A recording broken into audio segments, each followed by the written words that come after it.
o'ng tarafga powerga yoqqanman. Avtobus ham o'ng tarafga yoqib turibdi.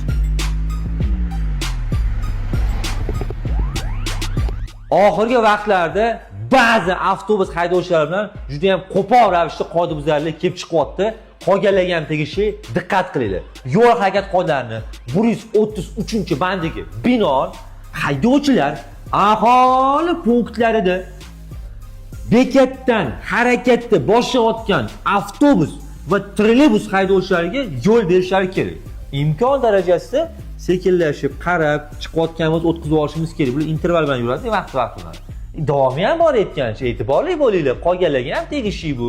Shu o'z navbatida shu avtobus va trolleybus haydovchilari unga, ya'ni o'ziga yo'l berayotganlarga ishonch hosil qilgandan keyingina harakatlanish kerak ekan.